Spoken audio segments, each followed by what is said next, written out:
Kita ke informasi lainnya, pemirsa, pelaku mutilasi terhadap seorang wanita yang bernama Uswatun Hasanah ke Kediri, Jawa Timur positif mengidap psikopat narsis.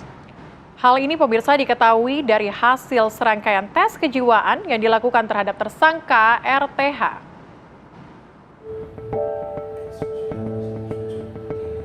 Untuk memastikan kondisi kejiwaan tersangka RTH alias Anto, tersangka mutilasi, penyidik menghadirkan ahli psikologi dan psikiatri untuk memeriksa kejiwaan tersangka. Dari hasil tes kejiwaan didapati bahwa tersangka mengidap psikopat narsis, di mana tersangka memiliki emosi yang meledak dan tak memiliki rasa iba dalam melakukan aksinya. Hal tersebut terlihat dari aksi tersangka yang dengan tenang memutilasi korban dengan waktu yang cukup lama hingga akhirnya potongan tubuh korban dibuang di beberapa wilayah di Kabupaten Jawa Timur. Psikopat ini pada saat melakukan ya antisosial, tidak punya perasaan yang iba gitu terhadap korban apabila sudah merasa ketersinggungan dan sebagainya, ya. Intinya emosinya itu meledak-ledak dan kurang keibaannya itu kurang gitu. Dari Surabaya, Jawa Timur, Syamsul Huda, TV One mengabarkan.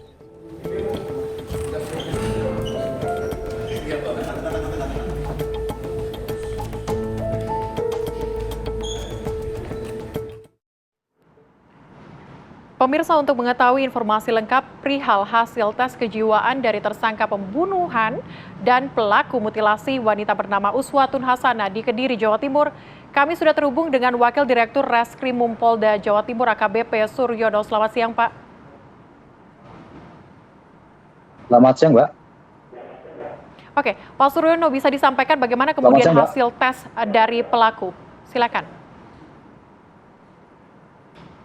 Jadi setelah dilakukan pemeriksaan psikolog, saudara tersangka RTH ini memiliki yang pertama kepribadian narcissistic personality disorder. Artinya yang bersangkutan mempunyai kecenderungan egois, kemudian narsis, sinis, dan juga selalu menuntut perhatian dan selalu tidak bahagia. Itu yang pertama. Kemudian yang kedua, yang bersangkutan juga memiliki kepribadian yang dissosial atau psikopat, sering orang menyampaikan seperti itu, yaitu sikap yang tidak peduli dengan perasaan orang lain. Kemudian bersikap tidak bertanggung jawab, tidak mampu menjaga hubungan secara lama dan tega. Itu yang dihasilkan dari pemeriksaan kami kepada psikolog.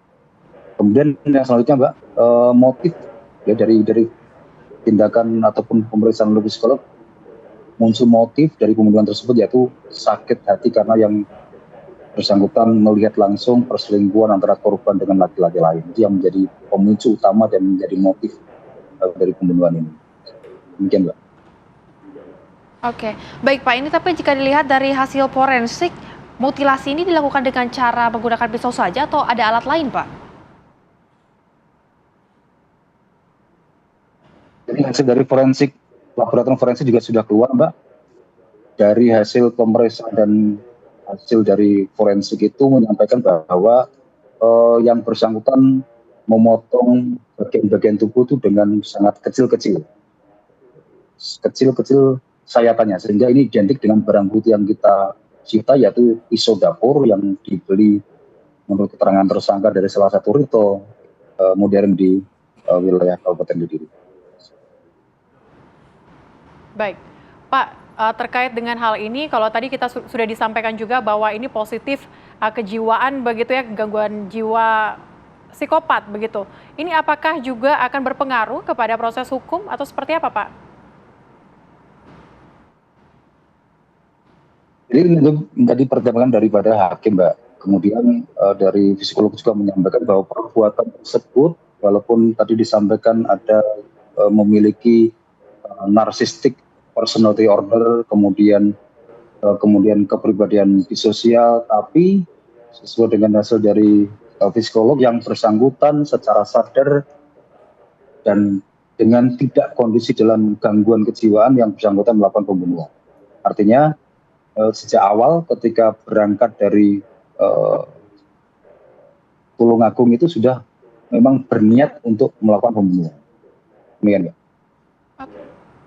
Baik Pak, lantas pasal yang disangkakan kepada pelaku ini pasal berapa Pak? Karena tadi Mbak sudah direncanakan dari awal ketemu yang bersangkutan sudah mau melakukan pembunuhan, maka pasal yang kita terapkan 340 KUHP, kemudian 338, lebih subsidiar nanti adalah 351 ayat 3, yang ancaman hukumannya adalah seumur hidup atau hukuman mati. Baik, Pak, kami ingin mengkonfirmasi, artinya walaupun memiliki riwayat kejiwaan begitu, pelaku ini tidak dikategorikan sebagai ODGJ, begitu Pak? Ya, betul. Yang bersangkutan normal dan tidak dalam gangguan kejiwaan. Oke, baik Pak, ini terkait hasil yang sudah keluar, apakah pihak keluarga sudah mengetahui Pak?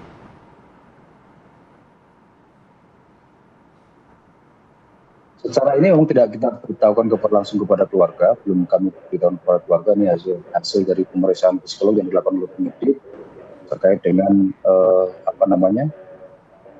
kejiwaan daripada yang bersangkutan, dalam hal ini tersangka. Baik. Baik Pak Suryono, terima kasih banyak sudah bergabung bersama dengan kami di Apa Kabar Indonesia Siang. Sehat selalu Pak.